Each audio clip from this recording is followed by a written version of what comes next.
The PSVR 2 has been out for a little while now, and today I'm here to review the top 10 most addictive games that you can purchase for the PSVR 2. Now let me tell you, this is a hard list to put together as there are so many bangers that are actually out on PSVR 2 already. But like I say, today I have refined it down to 10 games that really you should be definitively owning on the PSVR 2. If you enjoyed this video, please do consider smashing that like button as it helps with the algorithm and the YouTube gods. And of course, leave in your comments down below the games that you think are the most addictive. What is the game that gets you going back to your PSVR 2 on a daily basis? First up, we have After the Fall. Now this has been a definitively game that has hit most of my lists for a very long time, and there's a very good reason for that, as I have countless hours in this game. I have played it on PC, I have played it on Quest, and I have played it on PSVR 2. Me and my little squad of people that get on there together have absolutely blasted our way through unbelievable amounts of Snowbreed, destroying them in every way we possibly can. Now the reason this has made it to my list is because of exactly that. I have had so many hours of fun in this game, and honestly it keeps me coming back. They update it frequently with fun new things, new maps and new things to get up to in there. Not only that, but there is a ton of grindability to this game where you just feel like you can get in, grind away, earn new weapon skins, new weapon parts, upgrade your loadout, and really just changing your loadout in general really changes the entire feel of the game. You know, you really have those options open to you to be able to dive in and enjoy this game with anybody. Next up is Beat Saber. Beat Saber is of course the most obvious choice for this kind of list, but I wanted to pick it nonetheless as I do go back to this game quite frequently. Now of course, if you want to chop your way through musical blocks and have some fun with lightsabers, then this is the game for you. It's just fun, honestly. There's so many music packs, it's something that appeals to absolutely everyone in it, and it's one of those great games to show someone if they're new to VR as well. So honestly, bit of a no-brainer, but Beat Saber. Next we have a brand new game to the PlayStation library which I've had access to, and that is Synapse. This game is absolutely fire in my opinion. Now the reason this game keeps me coming back is the grinding element to this. The story itself lasts around an hour and a half on your first run. You can get that down to about 40 minutes on a run once you unlock a lot of powers, but it does keep me coming back to the game on repeat as I just want to dive in and feel that power once again. In this game you have telekinesis abilities which works with the eye tracking in the most amazing way humanly possible. Alongside that you have a cool arsenal of weapons that you get to use in the game as well. Honestly, this game just works incredibly well. I love this game. I love the feeling it gives me of genuinely feeling like I have superpowers, and on top of that it's just an absolutely gorgeous, stunning game as well. It has kept me coming back repeatedly to this as I want to keep earning out all of the new adjustments to everything that you can do with the upgrade skill trees and everything else that's got in there.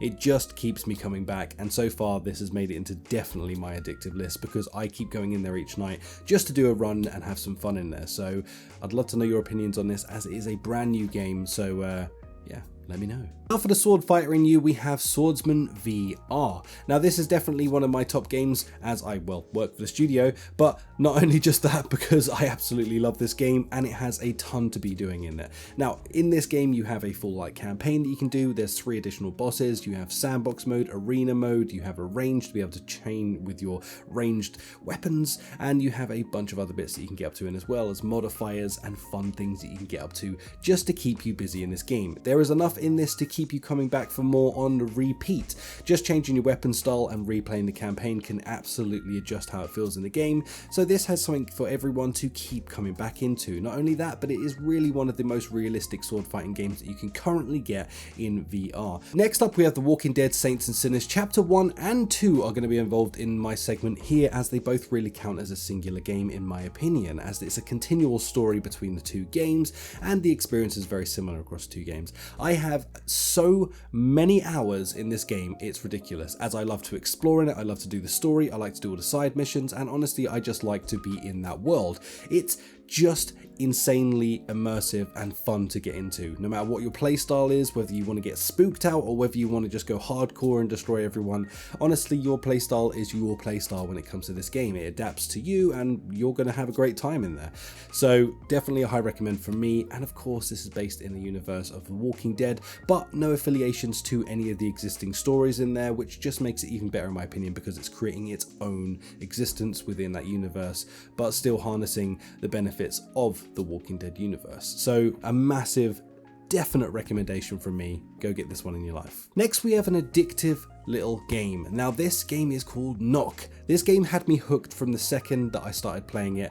Me and a good friend, Nathy VR, I'm sure some of you are aware of him, we got stupidly addicted to this game when it first dropped on Quest, and we could not stop playing it. So we were diving in by the night, and now that it's out on PSVR 2, I've been diving back into it again, and honestly, great experience. If you want essentially the Rocket League of VR, except for you are the car and instead of crashing into people you have a bow and arrow, then this is going to be the one for you. There is a ton to do in this game. It's a very addictive loop because you want to get in, challenge people, score those goals and have a good time. I absolutely rate this game. Honestly, the servers seem to be semi-packed always, so you can genuinely find the game pretty damn quickly. If you want to just dive in for a quick match, this is going to be the one for you. Obviously, of course, it's a good workout as you are running around in this and firing bows and you're getting hyped diving around. Watch your controllers because I have a feeling that you might smash something in your house in this game, but nonetheless, definitely one to be picking up if you want an addictive looping game. Next up is Zombieland. Now I'll be honest, this game never gripped me that much when it was on Quest or PC,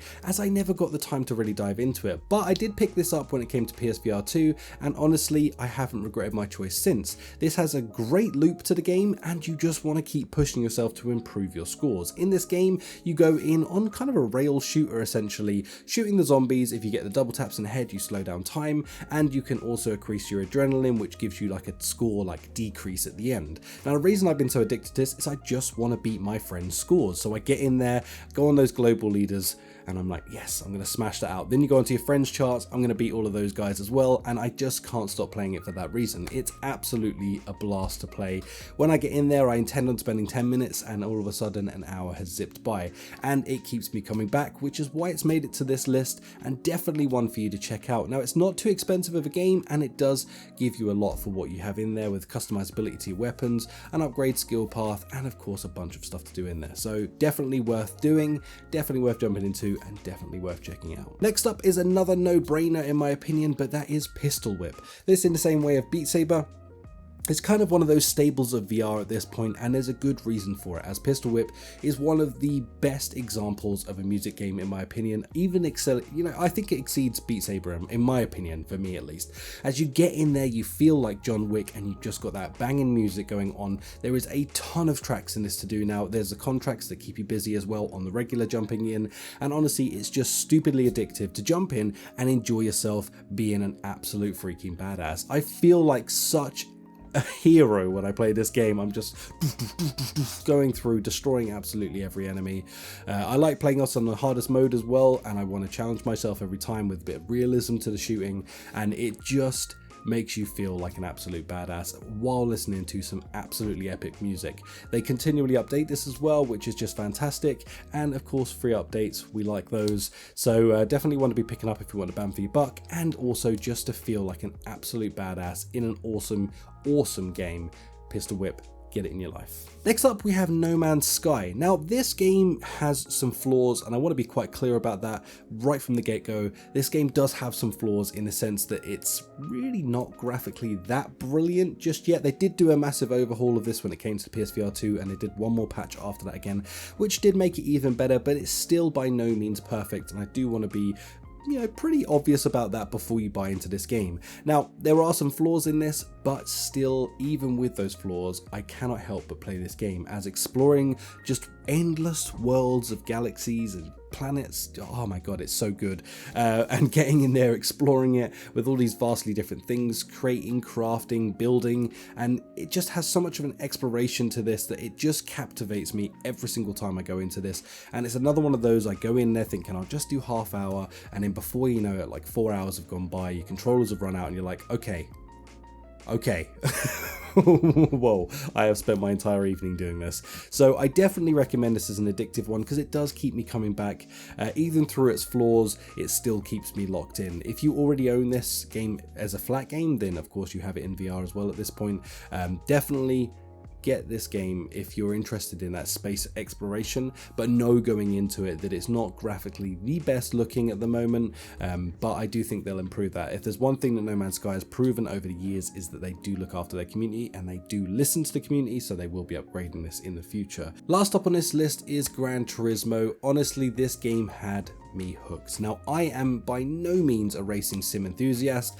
I truly didn't care about racing sims at all before the PSVR 2.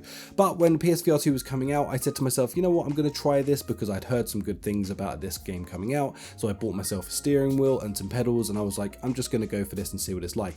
The second I got into it in virtual reality, everything just clicked and I was hooked instantly, as was pretty much everyone else I know on the creator side of things that is into VR has just been hooked into this game as well, because it plays incredibly well, it looks absolutely stunning, and it just is the most immersive racing experience I've ever had in virtual reality. The whole experience just sells itself.